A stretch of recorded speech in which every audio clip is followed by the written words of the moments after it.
Ladies and gentlemen, I'd like to welcome you to Jesus Christ Prison Ministry. Today, we are interviewing Moni Dominic. She has quite a story to tell. Born in India, came to the United States at a later age, and didn't find Jesus until much later in her life. Now she just loves the Lord. And now, we would like to introduce you to her and let her share her story with you. Hello, Moni. Hello, Ron. How are you today? I'm fine, thank you. Are you ready to tell your story, your testimony to all these wonderful people? Yes, I am. All right. So, why do you want to share your testimony? I want to share my testimony to help other abused women to know Jesus, and they don't have to be ashamed or embarrassed anything what happened to them, so they will feel the power of God to share their testimony. Moni, when did you start searching for God and why? I started searching for God when I was 5 years old. I wanted to know who is God, why so many sufferings in the world. I saw so many people suffering when I was growing up, so that made me to search God. Now tell us something about your family. I had a rough childhood, I can say, because a lot of things happened in my family. My dad was mistaken for somebody else, and he was beaten to death practically. He was in and out of hospital almost all his life. That was a big strain on my family. And my mother's first child was bitten by a snake, and that child died in my mom's arms. So that affected her life entirely, and she was in and out of hospital and doctors and everywhere. She was going from one place to another for healing, and the loss of that child affected her life entirely, and she was not close to any one of us. How did your father support your family? My father had a small business in the village, and he supported us from the income from the business. What kind of business? It was a small grocery store, not like the ones in America. It is a small grocery store where we sell the basic things that we need everyday life. Okay, so people came from the village to your store in order to purchase their food and other commodities that they would need. Yes. Very good. You told me that you were raised a Catholic in a Catholic family. Yes. So tell us your experience in the Catholic Church. In the Catholic Church, we go to see the Mass every day, every Sunday. Then we say the Rosary, and we had statues of all the dead people called saints in the church, and we prayed to them. And Mary was the main person in the church, so there was not much about Bible teachings or who is Jesus or salvation or Jesus will come and we will go to heaven or punishment is there for sins. All these things were never taught. I was never taught anything about the Bible, just a rosary and see the Mass. That was the main thing we did in the Catholic Church. Now, how many brothers and sisters did you have? You all went as a clan to the Catholic Church? Yes, we all were raised in the Catholic Church. When I was growing up, there were only Catholic Church there, and Hindus and Muslims. So everybody who are Catholic go to Catholic Church. All your brothers and sisters? Yes. How many was that? 3 brothers and 3 sisters. 3 brothers and 2 sisters. What did you do after college? I was a biology major. What did you want to do with it? I didn't want to do anything with it. That is, the college was near my house, so we went to college. There were no women who were working at that time, so mainly at that time, women went to college for a man to marry them, because if you have education, the men will not ask too much money for dowry. So that is the reason mainly at that time women went to college, because there were not any women that were working at that time. So in your culture at that time, women were basically housewives. Yes. Took care of the children. And the family. And the man. And the in-laws. And the in-laws. All right. So the family was an extended family. Yes. Okay, very good. So, what did you do after college? After college, I decided that I want to find a job to help my dad because my dad suffered a lot. So I want to find a job. The village I was living, there is not many jobs I can find. So I went to live in a city with my sister, so I can look for a job and um, support my dad. That was the only reason I left my home, to help my dad. Were you able to find a job in your town, or did you have to go someplace else to find work?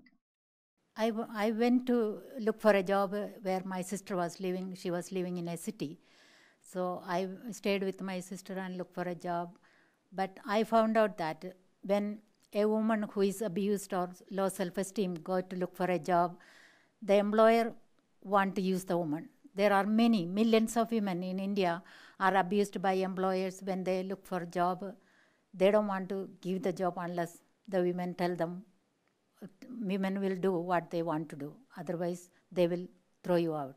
That many times I had that experience. So, a lot of employers were not looking for women to do the work. They were looking for women that they could use and abuse for themselves. Yes. Understand?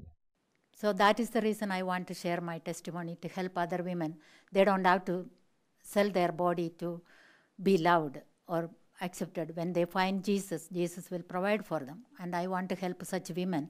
Today there are millions of women in India who live like that. I want to help them. That is the reason I want to share my testimony. Now, you married a little later in life. What was that like? It was embarrassing because when a woman don't get married and by the age of 25 or 26, the society will look down upon them. Then they will find out what is wrong with her, and people will talk behind your back, and people will ask all the time why you are not married. For me, it was hard for me because always people will ask my sister why I am not married. So I just was feeling bad for my sister about not getting married. And women are not married because the dowry.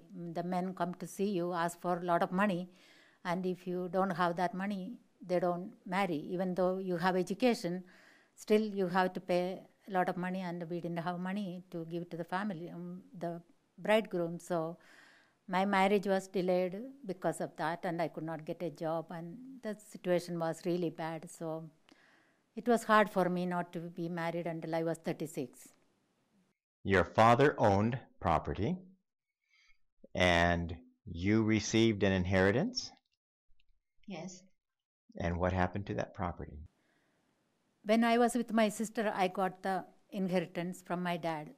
So my sister suggested me to buy a land for in my name. So when somebody comes to marry me, I will have something in my name. So we went and bought a piece of land that was sold by somebody. So after some time, we found out that the man who sold the property made false documents and sold the same land to so many people. So lost it all. I lost it all. I lost all that money my dad left for me, and I still today I did not have the land or the money, so it's all gone. Your sister took you to see a witch doctor? Yes. And why was that? Because people told me there is something wrong with me. Everything I do, everything I do in my life is with so many obstacles. I cannot find a job. No man wants to marry me. So people told me that there is something wrong with me. So they suggested that I should see a witchcraft person who does the witchcraft. So we went there, paid him a lot of money. So he told me that somebody has done in my village. Somebody has done something bad to me, so I will not succeed in my life. I will be miserable all my life. So he cast out demons from me, and that will make me feel good, and I will find a husband and get a good job. But nothing happened. We paid all the money, and the money is gone. Then another time, a Muslim man, my sister took me to a Muslim man who is doing the same thing. He told me there is some bad luck in my life, so he gave me something to take to the cemetery, and bury it in the cemetery where people are buried, so the bad demons from the grave that is haunting me will stop haunting me. So he gave me a lot of things to go to the cemetery and bury it in the cemetery when nobody is watching. And one day, I have to go there 7 days. I went there first day, my sister came with me, and she was afraid to be alone in the cemetery at night. So then she did not come afterwards. But the other 6 days, I went alone in a cemetery to bury these things. I made a hole near each dead body and bury this thing there, and looking everywhere, somebody is watching or somebody is coming out of the grave. I was so afraid. If a leaf fall from the tree, I would have died. I was so afraid to be alone in a cemetery doing this thing, but I was doing this to make me feel good. I was tired of all the things happening to me, so I want to be free, whatever is haunting me. Did it work? No, it did not. Now you felt that life was not worth living. You had some thoughts of suicide or... Yes, because of all the things happening to me, all this witchcraft and all these things, nothing is working, no marriage, no job, so many misfortune in my way. So I thought life is not worth living. There is something really wrong with me. So if I die, maybe my sister at least will live happy. So I really wanted to end my life many times. How long were you with your sister and her family? 13 years. I was with my sister for 13 years. Tell us the story of how you met your husband. At last, finally, my husband, who was in America, came looking for a bride.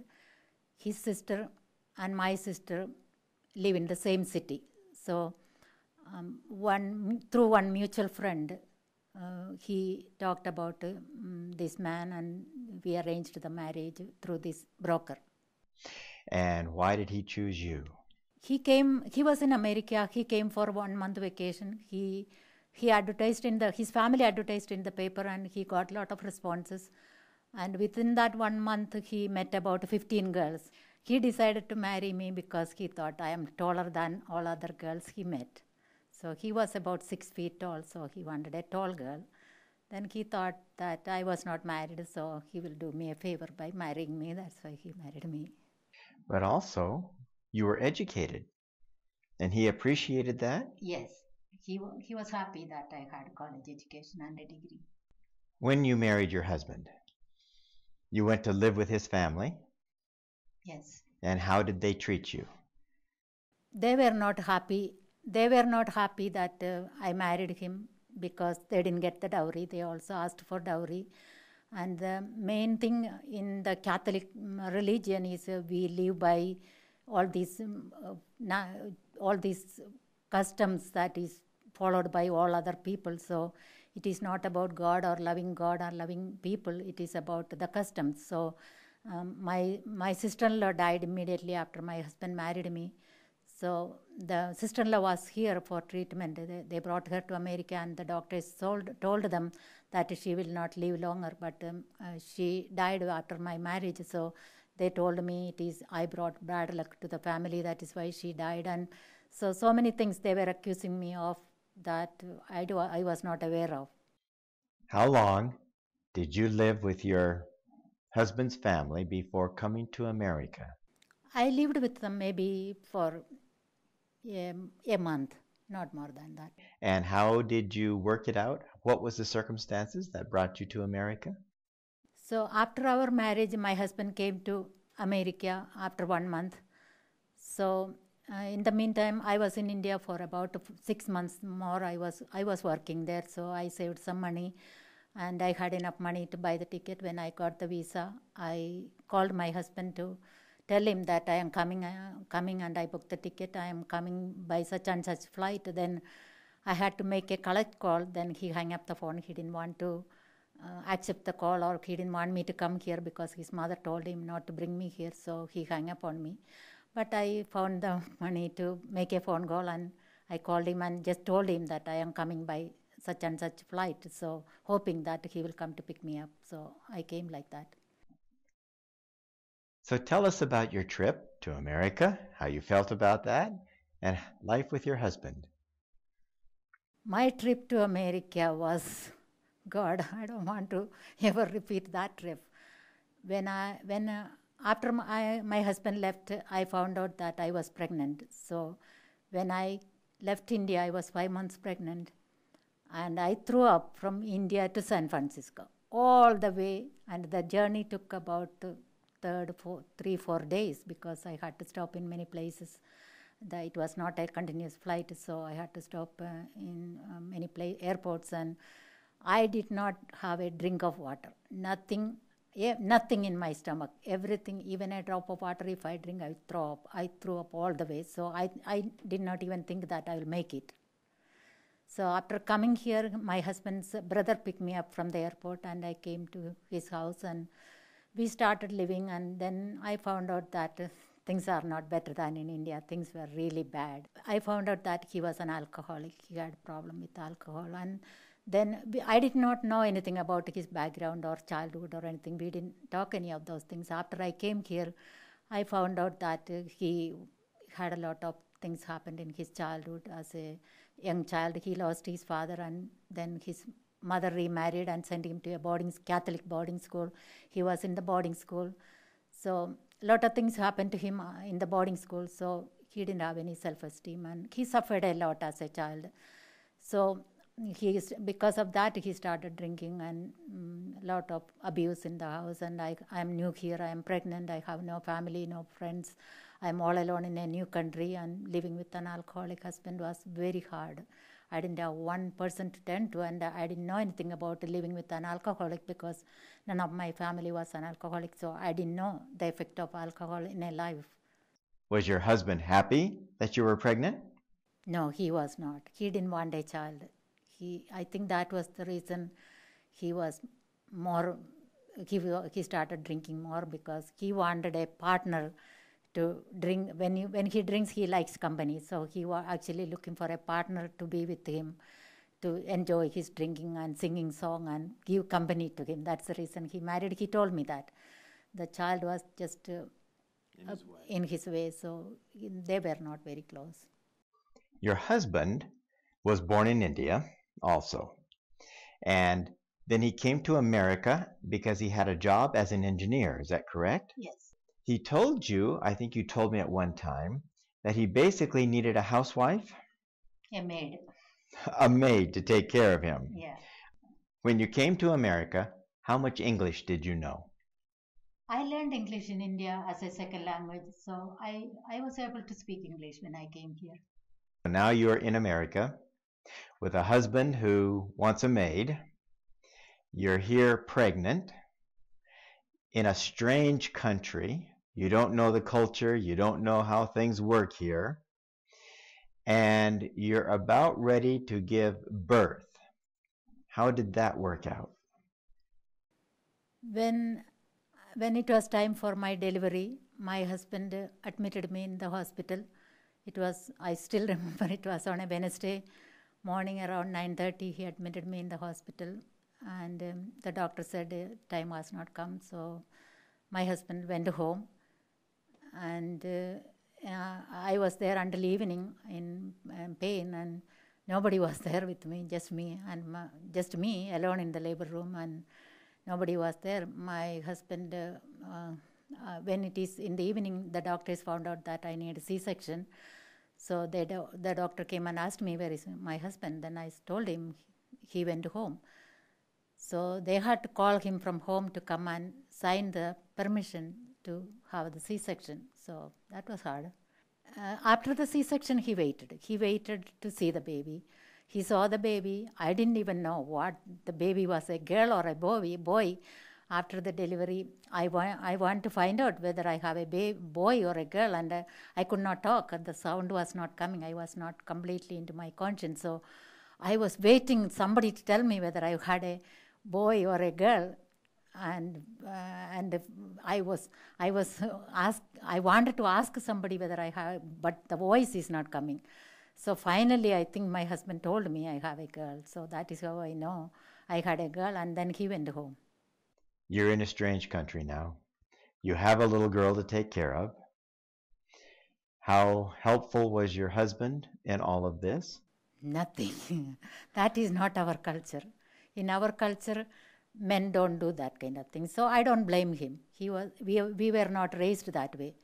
Women do the things, all these things. Women have their babies when they have the babies, they go to their family's house and their mother and sister-in-law take care of them. So men don't do that kind of things. Men don't stay home or take care of the baby or help in any way. He just went to work next day. That was the custom. So he didn't stay home to help me or take care of the baby. So I remember I had a C-section, so I was in so much pain I could not get up from the bed or take the baby. But after a week, I got up from the bed and started getting from water from the bathtub to bathe the baby. I know that I had to give bath to the baby, so I got up from the bed and I could not walk to the bathroom to get water. I crawled down on my knees with a cup in my hand and go and get water with that cup and then come back crawling to pour water in the tub so I can give bath to the baby. It was hard. You had no family that could help you. No. Okay, so you're all alone in America with a man who is not interested in his culture, has never prepared him to be a father and to help. So you have to draw the water. You're in such pain because of your C-section, and there's no family members to help. But I managed. Moni, tell me about your life with your husband and how the alcohol affected your lives, what he thought of the child. My husband was an alcoholic that he lived for alcohol. He went to work 5 days a week, and weekend he drinks all holidays and all festival days, and everything was with alcohol. So it was hard for me. I didn't know how to drive. I didn't have any family. I didn't know how to go any place, and he just practically lock the house and take the key and go to work, so I won't get out of the house. It was like I was in a prison. So life was hard for me and my daughter and husband. Her dad has no relationship with each other, and he never talked to our child, and she was only so lonely. At the age of 5, my daughter told me, "Mom, if you don't leave Dad, I will commit suicide." She was that depressed. So I am like that too. So I many times thought of ending my life and kill that child so we both can be free from all these things. Life was hard, really hard, because I don't have one human being to talk to. We never communicated. He went to work and just come back, eat dinner, go to his room and sleep and close the door, and that is it. We never talked one word to each other. Just when I tell him I need grocery, he bought the grocery. That's it. Was your husband abusive?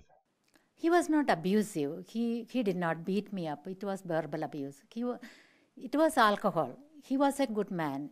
I still think he was a good man in his heart. He knowingly will not hurt anybody. He will not even kill a fly. He was a good man in his heart. It is alcohol that destroyed our family, my child's life and his life and everybody's life. I want all women or men who drink alcohol, get help. You are destroying your life and your family's life. It is not worth it.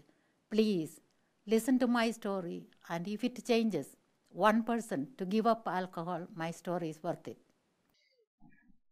Did you have a driver's license? My husband let me take driving lessons after 3-4 years. I think after I came here, I got my license about 5 years after I came here. So when I had my permit, he won't take me any place to drive and get my experience. So because we cannot put the baby in the car and drive, so he hardly ever took me to any place to improve my driving skills. One day when he was sleeping, I took the car and went to the nearby grocery store. I didn't have any money with me. Just I want to take the child out of my house. I thought she will die sitting inside the house like me. So after just walking through the store, we didn't buy anything, no money. So I came out of the store. Then I found out the car is not there in the parking lot where I parked the car. Then I knew my husband came and took the car. So he came on a bicycle and took the car home. So when I reached home, I found out that the car is there, and he started yelling at me and grabbed the child and threw against the wall and getting mad at me and calling me all the names. And he was very abusive that day. Actually, I saw the worst side of him that day because I took the car. So next day he went to the store and bought a chain and locked the car. We had two cars. We had two cars in the driveway, but I was not allowed to touch any. He locked the steering wheel and the door handle together with the chain and locked it. So I will never touch the car again. Moni, is Sheila your only child? Yes, she is my only child, but I had a miscarriage. When my child was 5 years old, my husband let me go to India. He bought the ticket and I was happy, and I begged him and cried and begged. When my child was 5 years old, he told me I can go, and he bought the ticket. But the night before, he got drunk as usual and threw away my ticket and passport in the toilet. So next day when I woke up, I went to the toilet. There lies the passport and the ticket, and the ticket is broken into pieces, so it went through the drain. But the passport did not go through the drain. It was still in the toilet. So I took the passport and dried, and then I asked him. He didn't even know. He was drunk when he did all these things. So I told him to get the ticket, and he was mad. Why did you do this? And he was mad at me. So I went and cried to one of my neighbors. Thank God for such neighbors. He was not even a Christian, but he knew about my life and my life story. So he felt sorry for me. So he told my husband, let her go to India, and she wants to see her family, buy the ticket. And he went and got the ticket for me. So I was able to go. He took me to the airport, left me there. When the plane comes, you can go. And he went home. And then I almost missed the flight. I didn't know. This is the first time I'm going to the airport by myself. So the flight was already packed and everybody they were about to take off. Then I heard my name calling. Then I had to go a long way to the terminal to find my plane, and I had luggage, and Sheila was with me, 5-year-old child, and we were running and crying, and they were closing the door when I reached there. Thank God they let me in, and I went. It was a good trip. I was able to see my family, and my family was able to see Sheila, so it was a blessing. How long did you stay in India? I stayed in India 3 months. 3 months? Yes. And then you came home. Was it you didn't want to leave your family? I didn't. But I had to leave. Okay. And so you came home, and then what happened in your life? When I reached India, maybe after 1 month, I found out that I was pregnant. So I told my sister. My sister took me to the doctor and found out I was pregnant. So my sister told me to have a miscarriage. Then I could not do the miscarriage, not because I am a Christian or anything. I could not do the miscarriage because my child wanted a sibling so much. She always wanted, when she see the neighbors' kids play together, she wanted a sibling, and it broke my heart. My daughter had to live alone. I am getting old, and my husband is old, and we die, and my child will not have a sibling. So I wanted to keep the baby no matter what. I will go through it again, even if it is difficult, but for my child's sake, I want to keep the baby. And I didn't want to do the miscarriage, abortion, and I came back thinking that I can convince him that Sheila needs a sibling, so I can keep the baby, so I will raise the baby. So I came back to tell him, thinking that he will agree. So how did your husband feel about having another child? He was not at all happy. He was mad. That is the time he really got out of hand and told everybody. He called everyone of his family, and said, I went to India and got pregnant. It is not his child. And he told me if I keep the child, he will leave me. So he will not live in America if I keep the child. So I had to have the abortion. So he made me to call the hospital and make the appointment for abortion. So I made the appointment and waiting for abortion. In the meantime, on a Sunday, I had a miscarriage. I went to the bathroom. The blood was everywhere. And my husband was at home and he was mad that because it was a Sunday, he is not drinking. Sunday he cannot drink because he has to go to work on Monday. So he was mad for spoiling his day, and he took me and the child put me in the car and drove 50 miles away to a hospital when there is a hospital nearby. I don't know why he did not take us to the nearby hospital. So he took us to the hospital there, and the baby was crying, and baby saw all the blood in the car, and the baby said, baby was crying, and then he told her he will throw her out if he don't shut up, and he was just mean at that time. And then when I reached the hospital, the first thing I asked the doctors whether they could prove that the child is my husband, and they told me it is too late. So that was another bitter experience. Sheila is now in school. You told me that there was a car accident you have been involved in? Yes. The first car, we were involved in 2 car accidents. One was when Sheila was 16, that is when she got the license. Here in America, people get license at the age of 16. So I want my child to have a car, so I bought her a car, and she was going to a friend's house to do the homework, and then she thought it is a 4-way stop, and she stopped at her place and she moved forward. Then another car came, and a cement truck came and hit her behind the driver's side. So the whole windshield was broken to pieces. All the back of the car is gone. Tires were flying in the air, but nothing happened to my child, not even a scratch. And I did not thank God at that time because I was mad at God for wrecking my car. So I was thinking about my car and not about my child. Then when she was in college, she had another accident. We were going someplace together as a family for the first time. We were going somewhere, and then somebody pulled in front of us, and Sheila was driving. Sheila pushed the brake before we hit the car in front of us, and he came in front of us and he just moved away. Just for a second he came, and Sheila pushed the brake and he moved away, and I don't know what happened. We hit another 5 cars ahead of us, and there was a domino effect. 5 cars were hit, and our airbags were exploded. So that's why nothing happened to us. Our front of the car and dashboard, everything gone to pieces. But nothing happened to us. We both had airbags, so airbag protected us, and nothing happened, not even a scratch. You are now divorced from your husband. Tell me how that came about and why. When Sheila was 10 years old, she had a lot of emotional problems. She was throwing up in school many times. The teachers found out that she's just a piece of skeleton, nothing. She was a bright student. She was doing good in school because I always want my daughter to have a good education, so I made sure that she does good in school. But she was throwing up in school. She didn't make friends and lonely, and the teachers found out that really there is something wrong with her. So they contacted social services agent, and they came to my house and told me they understood my child's life is in danger. So they told me if I stay with him, they'll take our child away. So then I filed for divorce, and he left the country.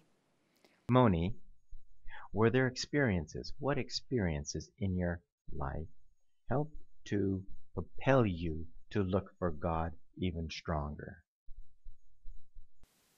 All because of the poverty and hardship I experienced in my life, and my family and all the neighbors. A lot of people die of starvation and committed suicide, and all those things made me search. Even in my own family, my older brother died of heart attack when he was young, maybe in his late 40s. And my second brother, who is younger to me, his wife committed suicide by hanging from the ceiling fan of the house. And that destroyed my life, my brother's life, and he went through a lot of things in his life, and he had 2 small children at that time. My younger brother is mentally challenged. We 3 sisters were married to kind of abusive people in a way. So I never had peace in my life, and no happiness in my life. So I thought, if there is a God, why people are suffering? So if there is a God, I want to find that God to be happy and peace in my life, and that's why I searched. What did you do to search for God? What were the paths you took? To tell you frankly, I knew at the age of 5 I will not find God in the Catholic Church, because none of the things we did in the Catholic Church is from the Bible. Catholic Mass, baby baptism, Holy Communion for kids, prayer to Mother Mary, confession to a priest, and Sunday worship. None of this is in the Bible. So even though I didn't know anything about Sunday worship is wrong, I did not believe anything that was done there, because they put emphasis on only Mary, worshipping Mary and praying to Mary and nothing else. So that made me really want to know who is God. I did not believe anything in the Catholic Church. So in the United States, were you starting to go from church to church looking?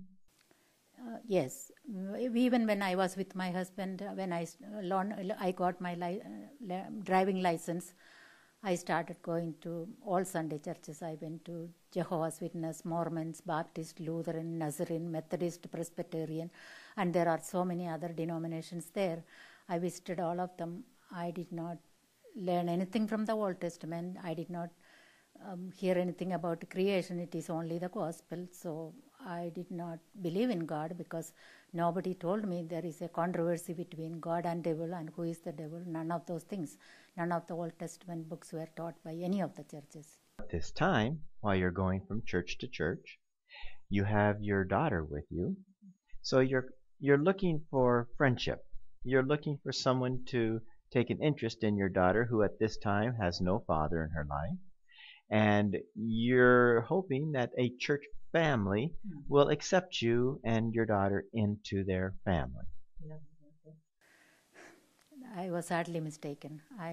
All the churches I visited, nobody even asked me which country I am from, where is my family, where I am from, what do I do, nothing about me, nobody asked. Just glad to meet you, come again, that's all I heard. And I wanted somebody to be there for my daughter in case something happens to me. I didn't know if there is a car accident, I can call the insurance company, or somebody will come to pull my car away or something. I didn't know all those things. So I was afraid to go any place, because if there is an accident, who do I call? I didn't have any one person to call. One day my daughter asked me, Mom, if something happens to you, who do I call? Then I had to tell her, kill yourself, don't live without me, because I didn't have one person to give to my daughter to call for her in case something happens to me. So in several years of search, going to church, not one church offered a hand, a helping hand, a kind, a courteous come over for dinner, or we would like to know you better? Nothing. Not one church family ever called me to see how I am doing or invited my daughter. I didn't want a friendship. I wanted someone to have for my daughter and to have a family for my child. And she was desperate. One day she saw a family picture in a Mormon's house, and she looked at the picture and she asked them, can you put my picture in the family? Because she was that desperate. So she laughed at them. That's my family. So I didn't see any love, and this is what I want to tell people. If we have no love in our heart for others who are hurting, we will not enter the kingdom of God. Jesus said, in as much as you did to one of the least of these, you did it to me. Going to church or keeping the 10 Commandments will not save us unless we live it. That's my message today, to tell people to reach out to the brokenhearted who don't have anybody. Others will see Jesus only through our love. That's right. That's beautiful, Moni. Now, how did you find the truth of the Bible that has brought you such peace? After my daughter finished high school, she went to college. Then after she left for college, I went to churches here and there once in a while. I was not interested at all for my search, because mainly I was searching to have a family for my daughter. I know I will not get that, so I did not get it. So I was not interested to go to church anymore. Then one day I saw an advertisement in the paper, Bible prophecy teaching in Seventh-day Adventist Church. Then I thought, this is the only church I have not gone, and this is the nearest church to my house, and this is the only one I did not go. So I thought, why not try this also? So I went there. It was a Friday. The meeting was on a Friday evening, so there were few people in the church, and I heard some things that day that I never heard before. It was interesting, so I went there on Saturday. Then a lot of people were there on Saturday, and after the service, they had potluck. So I was sitting across a lady, so I just asked her at that time, why do you come to church on Saturday? Then she said, we keep the Sabbath. I had put in my mouth. I thought it was choking me. I could not believe what I heard. Then I thought these people don't believe in Jesus. They are the Old Testament Jewish people. They don't believe in Jesus. So then I immediately asked, do you believe in Jesus? Then she said, yes, we believe in Jesus. We follow the 10 Commandments. Then I knew I found the Lord. I was searching since I was 5 years old. I immediately told them I want to be baptized, and I was excited. I attended all the meeting. I learned all the Bible prophecies. The burden I was carrying on my head all these years, all the anger and hurt and everything, it just washed away. It just disappeared, and the peace and joy came to my heart at that moment. In these Revelation series, you learned about prophecies, Bible facts that gave you great joy. Now, when you were in or attending other Protestant Sunday churches, you never heard about the Old Testament. Is that correct? None of the Old Testament books were ever taught by any church I visited. They never taught you about prophecies? Nothing. So basically, all that you were introduced to was New Testament teaching, but nothing from the Old Testament. No, I never heard the word Israel, 666, mark of the beast, end time, Jesus will come, nothing. None of those things were taught by any of the churches. Moni, you are a single mother now with a daughter that you are raising. Tell us the miracle that God wrought in your child's life for not having a father and having a mother who was economically challenged in a strange country that you really didn't know much about. How did your daughter fare in school? That is the greatest gift of God. Since I was in the Catholic schools, I saw the students were treated bad by the nuns. They treat good kids from rich families well, and the poor kids and who don't study well, who are not smart, they treated bad. So at that time I saw that. I decided if I ever have a child, I will teach my child everything. So I was very much interested into her education, and I made sure that she get good grades, and she was a very, very good student. She finished high school as a valedictorian. She received a National Merit Scholarship at the age of 22. She got 2 degrees from one of the prestigious universities in America.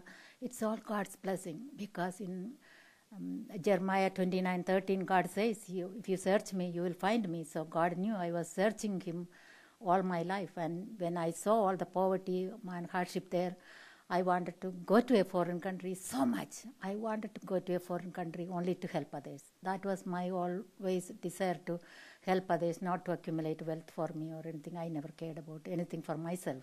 I want to help others if I can go to a foreign country. I want to find God. I want to serve God and help others. That was my always desire. And God, in Hebrews 11:16, it says, He's a rewarder of those who diligently seek Him. So my life, when I look back, it is full of rewards and blessings which I did not see, because I did not get the truth from any churches I visited. My daughter was involved in 2 car accidents, and both times the car is gone, but nothing happened to her and me. One time she was alone, another time I was with her. Both times nothing happened to us. And God gave me everything that I wanted in my life. And that is the message I want to give to people. If we live for others, if our passion is to live for Jesus and spread His 10 Commandments and His truth and show His love to others, God will bless us. We will never be broke if we live for Jesus. He will provide for us. He will care for us. And it says, taste the Lord and He is good. I tasted God like no other. In my life, He blessed me so much. I can count my blessings so much. And that's why I want to tell others to depend only on God. I try to depend on people. People will not be there for you. Only Jesus. Only we can trust Him all the time. He will be there for us. That is the...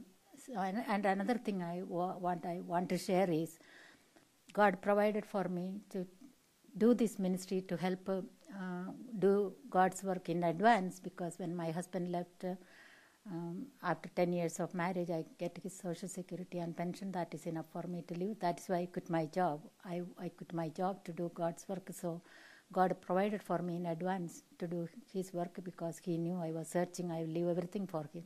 So Sheila, by the age of 22, received 2 degrees from a prestigious university.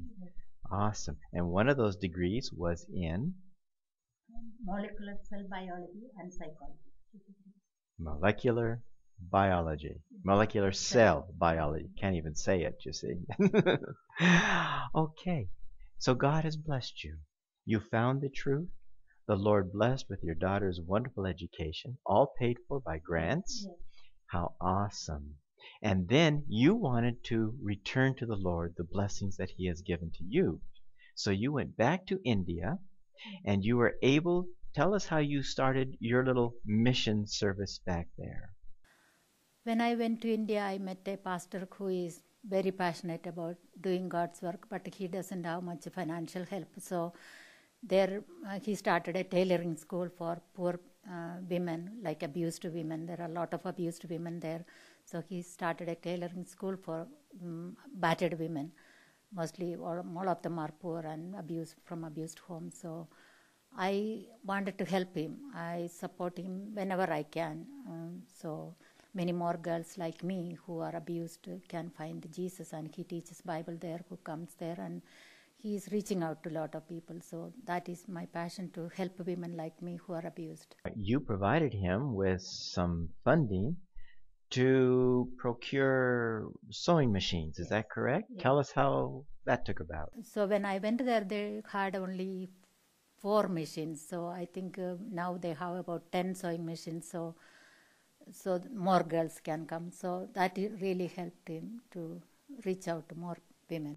And this allows the girls to be self-sufficient. They can learn a trade. Yes. And support themselves. Yes. They don't have to depend on a husband that could leave them, beat them, Yes. or abuse them. Yes.